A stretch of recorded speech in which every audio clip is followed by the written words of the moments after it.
All right, so as a father, you go out to the course with your kids. Tony was the oldest. When did you know that Kevin was going to be great? I was hearing about it, so like I was on the police department, so I worked evenings all the time, so I wasn't making no practices. Couldn't make games 'cause I'm working 3 to 11, and I worked every weekend. Mm-hmm. So I get a call one day. It was like some DC versus New York game is at I think Catholic U or somewhere, and dudes that I hooped with back in the day calling me, Slim, you're young and out here killing. I'm like, yeah, all right, man. Right. Now I'm being real. He can hoop. And he was young, 11 or 12. I said, all right, nah, he really loved the game. He always in the gym. He said, nah, man, he tough. I said, all right. So I came to see him play one day. It was a weekend. I was up in Maryland playing with PG Jaguars. I would go see him play. So I just walked in the gym. He didn't even know I was there. I was just sitting there watching him. I was like, man, he real fluid with it to be that tall. Mm-hmm. The jump shot was really pure, right? So I'm like, oh, he way better than me. You know what I mean? Like, and and and it wasn't just him. Like Tony was really good, Yeah, left-handed, yep. could really score and had handle. I'm like, my youngest can play. You know what I mean? So I just was watching him and would never talk basketball with him. But I mean, people like Chucky, Mm-hmm. rest in peace, Stink, Yeah. Big Jeff, I knew Russ from down there from C Pleasant Gym. Like all them dudes, like kind of poured into my kids. Mm-hmm. You know what I mean? Because they were at that rec all the time.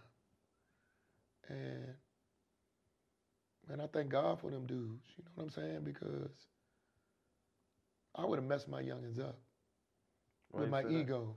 Okay. You understand what I'm saying? And where I was mentally at that age, if other men didn't pour into them when they did, those young dudes might not have been as successful. So, I thank God that for those guys, Mm-hmm. you know what I mean, to pour into my youngins. And they had their own families, you know what I'm Right. saying? And I think that's the drive I have with my own with this organization that we have now is is the example that was set by them guys. Mm-hmm. And I mean I can go back as far as Keith Stevens and what he I saw him do with Ty back in the day and the other guys that he touched. You know what I mean? Before I even knew, before there was a takeover and all that, I watched Keith up and down the road, Mm-hmm. you know, running after those youngins. You know what I'm saying? Like Rob Jackson and Blue Devils, what they did. You know, what Curtis was doing for the guys he was doing for. Like, these are guys who dedicated times to kids like mines. You know Mm-hmm. what I mean? So I'm gonna always pay homage to them guys. You know what Nice. I'm saying? Because they saw something in my youngin. Mm-hmm. The Trevor Browns. You know what I'm saying? The Stu Vetters. Like those are all people. Dave Atkins. You know what I mean? Alan Steins. All these guys poured into my son. So when you hear that into my sons, when you hear it takes a village, Mm-hmm. it really does. Again, and I say that to these parents who think they can do it by themselves. You gotta allow other people to pour into your kids, the right people, but allow other people to pour into your kids. Nice. And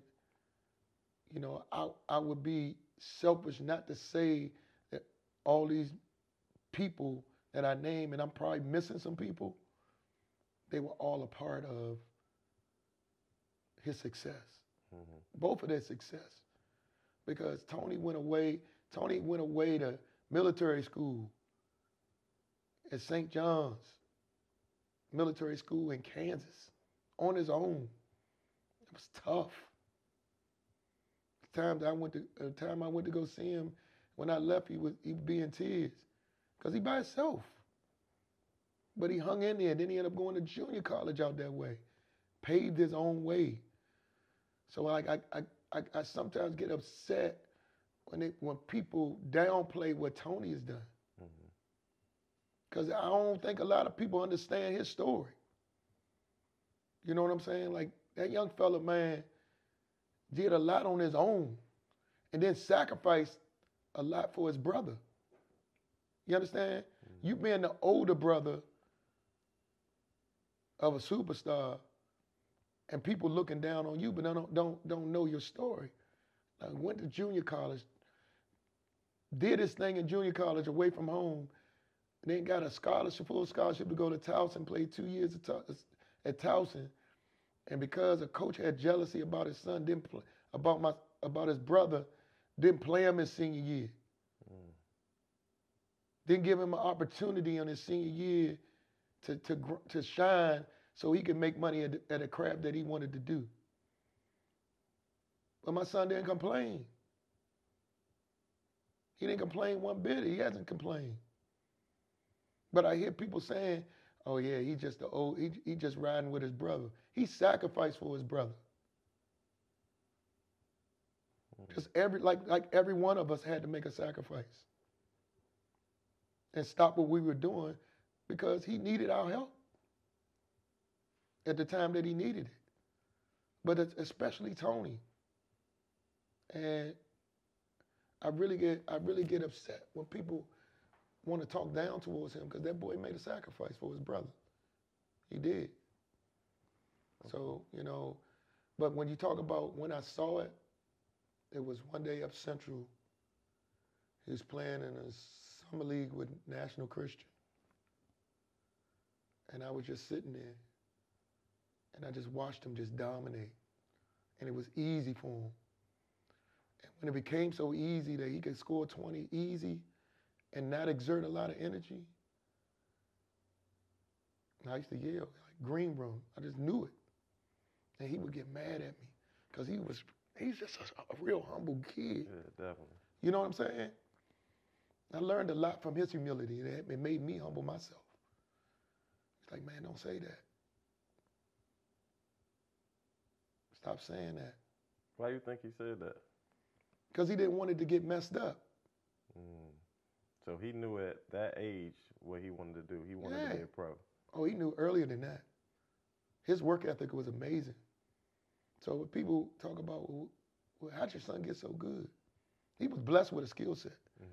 He was blessed to be 7 feet. Absolutely. And the only thing we as parents can teach him is how to work hard. Integrity, loyalty. The things the other qualities that you have to be a pro. In any job that you want to be in. Characteristics of a man is what you helped to instill in Kevin. Yeah, and other men. Like, it's other men too that poured into him. So let's talk about the other men for a minute. Let's talk about Stink, one of the well-known trainers that work with the youth in the area. What do you say to Stink when you see him? Or how did Stink get a hold of KD? Kevin and Stink were drawn to each other. Stink was always been down C Pleasant. And he just taught Kevin the fundamentals of the game. At that time, you didn't know he was going to be 7 feet and shoot the ball the way he shoots it and handle the ball the way he handles it. But Stink took time to just teach him the game the right way. Fundamentally, work hard, run hills, like the little things. And then Kevin kept that same work ethic as he grew up. So let's talk about the AAU circuit. I remember talking to you, were telling me Nike was the first program to really look at Kevin as a pro early in his, development. But I won't say they recognized him as being a talent. Gotcha. You know what I mean? Nike's really good at that. I can only say that because that's the only organization that my son has ever played for. I don't know the other organizations, and I haven't been in their circuits or anything, so I can't really speak on it. But I can speak on what I saw with Nike, and they do a good job of recognizing talent. So they saw him as a talent, and the Nike team at the time in our area was the Blue Devils, and so that's who Kevin played for. Gotcha. So walk me through his high school career a little bit. He wasn't a heavily ranked talent early, and he went to a couple schools. So he went to National Christian, and Trevor poured into him, and gave him an opportunity to play with some great players, Abdullah Jallo, Durant, Washington, Patrick, was it Jesse Sapp? Patrick Ewing Jr. was on that team. Who else was on that team? I'm missing somebody. Brian Inge was on that team. That was a pretty good team. And he allowed Kevin to play with them. And of course, he started when he got with the Blue Devils, he started seeing that he could really play. Him and Ty were playing with the Blue Devils. Coach Vestas at Paula 6 was coaching them for a little while at 16U. They played up. Then I think they played 2 years at 17U with Rob Jackson. Yep. And then Oak Hill came along when they saw him in the summer. And it was always a dream to play for, everybody wanted to play for Oak Hill. And so, me and Wanda talked about it and sent him down there for a year. He did really good, played with Erg Devendorf and Jamont Gordon and a few guys down there, and Ty Lawson, they were all on that team. Did very well. I think they won national championship that year. But me and Wanda wanted him to be home his senior year. So Stu Vetter at Montrose, and Dave Atkins was really instrumental in that, who's now the skill development guy for the Wizards. Dave was so good with him, man. Like, him and Gravis work out in the morning together early, 6 a.m. in the morning. Dave just pouring into those kids constantly. And that was another great season. And then at the end of the year, they set up a game. Clay Day set up a game at Coolidge between Oak Hill and Montrose, probably the best high school games I ever seen. I mean, one of the best. Talking about Michael Beasley, Nolan Smith. Yeah, a lot of pros in that game. Lance Milborn, Jeff Allen, Ty Lawson, Kevin, Gravis, some of the guys on Montrose, Adrian Bowie, who hit the winning shot. Like, that was a great game. Came down to the last shot and they won. Stopped Oak Hill's 40-game win streak. One of the best games, packed up at Coolidge. Yeah, man, packed. Yeah. And that was a great game, bro. Like, that's one of the best high school games I ever seen. I ain't gonna lie. It was like competitive, going back and forth. All the kids really knew each other. They trying to just really get after it. It was just a real good game. Okay, so I'm a North Carolina fan. I want to talk about this rumor that's been circulating. Was Kevin Durant supposed to go to the Tar Heels? Was that his first option? Did he want to go? I want to say they were one of the three schools we visited. So we visited Connecticut, we visited North Carolina, and then Texas was the last visit. So we went to Connecticut, it was a great visit. Went to North Carolina, great visit. Ty committed that weekend.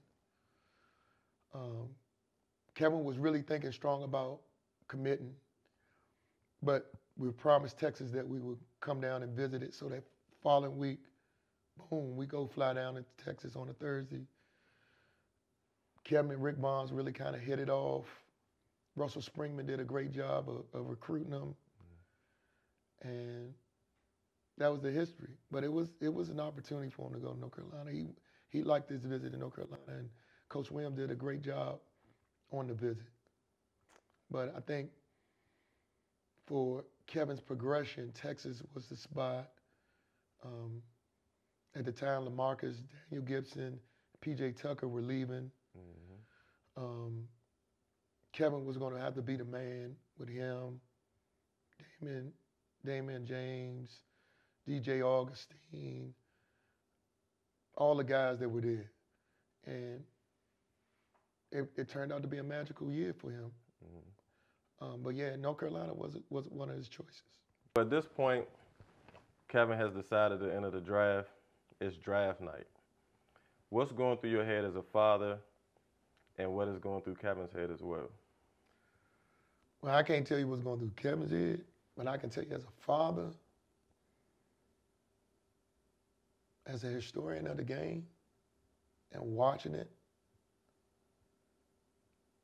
it's probably top 5 events that happened in my life. To watch your son get his name called and walk across that stage and shake the commissioner's hand. Man. Probably one of the,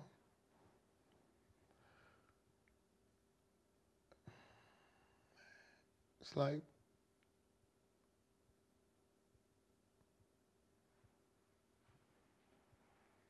I had dreams when I was young. When I was hurt, my arm was in a sling, of me playing in the league, right? I thought it was me. And I would have these visions all the time when I was sick.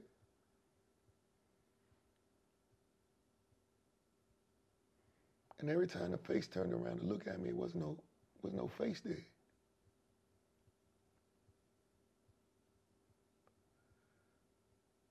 God was telling me it wasn't me. It was him. He blessed my seed. Through all the adversity, all the pain, all the hurt,